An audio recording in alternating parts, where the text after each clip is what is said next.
suara akibat dukungan dalam tanda kutip presiden dan bansos, maka diestimasi jadi diboleh perhitungan sekitar. Ekonom Universitas Indonesia, UI, Fit Adrison mengatakan, bantuan sosial, bansos, yang digulirkan menjelang pemilihan umum, pemilu, efektif untuk mendulang suara di negara berkembang. Hal itu dikatakannya saat dihadirkan sebagai ahli oleh tim hukum Anies Baswedan dan Muhaimin Iskandar dalam sidang sengketa hasil pemilihan presiden, Pilpres, 2024 di Mahkamah Konstitusi, MK, Senin, 1 April 2024. Mulanya, Hakim Konstitusi Arief Hidayat bertanya kepada Fit terkait perolehan suara pemilu di luar negeri dan di dalam negeri. Apakah betul yang genuine itu suara pemilihan yang di luar negeri, khususnya di Amerika dan di Eropa? Karena apa? Tidak ada bansos, tidak ada kemiskinan, relatif lebih kaya. Relatif lebih terjamin daripada mereka, juga tingkat pendidikan lebih baik daripada yang ada di daerah-daerah miskin, kata Arief dalam sidang MK, Senin. Ia pun menyetujuinya. Meski anggaran perlindungan sosial juga digulirkan di berbagai negara baik negara maju atau negara berkembang, namun efeknya akan lebih besar dirasakan di negara berkembang. Iya. Kenapa? Kalau kita melihat studi yang dilakukan di Cross Countries, memang menunjukkan kalau political budget cycles ini terjadi baik di negara maju ataupun negara berkembang. Tapi, magnitude-nya jauh lebih besar di negara berkembang atau negara yang baru melaksanakan demokrasi, ucap Fit. Fit menyatakan, efektivitas pemberian bansos terhadap dukungan suara dipengaruhi beberapa faktor. Mulai dari pendapatan, tingkat pendidikan, hingga tingkat kemiskinan. Saat negara sudah maju, masyarakat dapat melihat dan menimbang-nimbang implikasi kehidupannya ke depan dari pilihannya saat pemilu.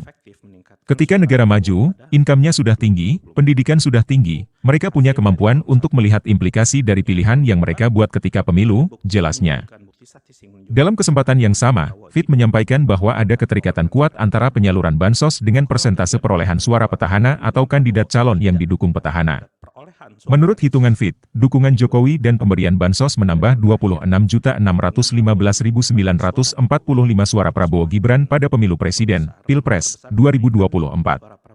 Seandainya Prabowo Gibran tak mendapat dukungan Jokowi atau tidak terdampak efek bansos, perolehan suara keduanya sekitar 65.598.746 atau 42,38%. Jumlah tersebut didapat dari perolehan suara Prabowo Gibran yang ditetapkan oleh Komisi Pemilihan Umum atau KPU, 96.214.691, dikurangi estimasi penambahan suara akibat dukungan Presiden dan Bansos, 26.615.945. Estimasi perolehan suara 42,38% itu tak jauh berbeda dengan elektabilitas Prabowo Gibran yang direkam oleh survei Carta Politika pada 4 hingga 11 Januari 2024, yakni sebesar 42,20%. Bahwa kebijakan pemerintah yang ditargetkan kepada kelompok masyarakat miskin seperti bansos akan meningkatkan perolehan suara petahana atau kandidat yang didukung oleh petahana, ujarnya. Suara akibat dukungan dalam tanda kutip presiden dan bansos, maka diestimasi jadi diboleh perhitungan sekitar ada tambahan 26 juta suara untuk paslon 02. Jika kita lihat total perolehan paslon 02 itu 96, ya, jika kita keluarkan itu maka kira-kira perolehan suara dari paslon 02 ada 42%, 42,38%. Dan saya melihat ternyata dekat dengan hasil survei Carta Politika awal Januari yang dilakukan sekitar 4 sampai 11 Januari. Jadi dekat. Terakhir, sebagai akademisi, izinkan saya untuk memberikan masukan untuk ke depan.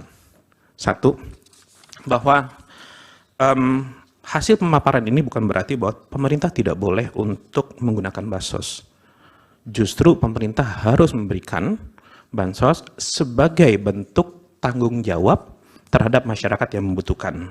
Download Tribun X sekarang, menghadirkan lokal menjadi Indonesia.